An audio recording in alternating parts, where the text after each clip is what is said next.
So we were talking about utilization, utilizing that. So there's this entire structure to the hypnotic experience. So if we see non-compliance in one of our ideomotor responses, now understand we want to do at least 3. You saw me do 3 back to back, which is something I normally don't do.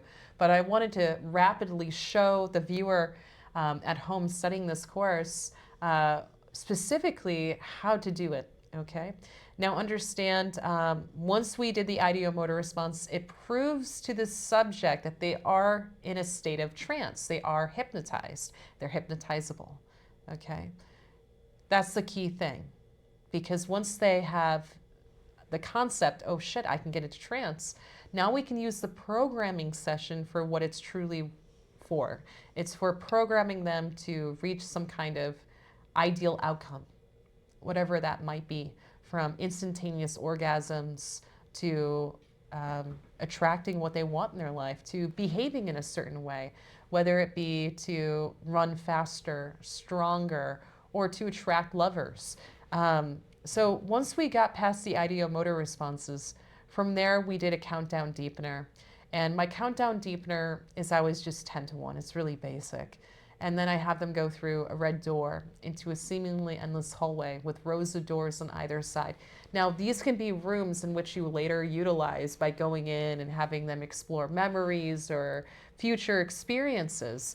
But what I do is I go all the way down to a room covered in mirrors. And what I'm looking for is what we consider a swish in neurolinguistic programming, which is taking a self-image of oneself and breaking into 1,000 pieces. Oftentimes the self-image that we have is actually not conducive to the outcomes that we want because it's limiting.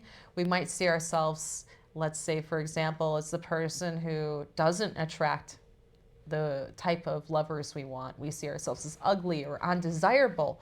So if we were to project that into a mirror and we were smashing it into the ground, we're changing the submodalities. So we're taking something that's huge and blown up in our face, the images that we create, and we're making them so tiny, so minuscule, so out there and so far onto the ground that they no longer take space in our visual plane of existence. We want to create really great pictures of what we want and what we desire, not images of what we think we are in times of experience, because a lot of us hold insecurity through reoccurring self-images that just make no sense or just visual hallucinations. So that's why I do that technique.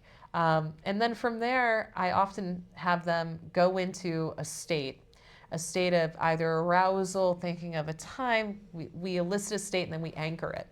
And I anchor it with the word red. I don't know if you guys heard this, but the moment I got him to revivify the Kundalini, I went into the post-hypnotic suggestion of every time you see the color red, whether it be as small as a woman's fingernail polish or as big as a fire engine truck, your ability to do X, Y, Z is just going to increase, right? But I did that immediately right after having him revivify Kundalini. So they're now triggered and hooked. And that's what we're looking to create. We want to create, anchors in people, so it becomes self-fulfilling.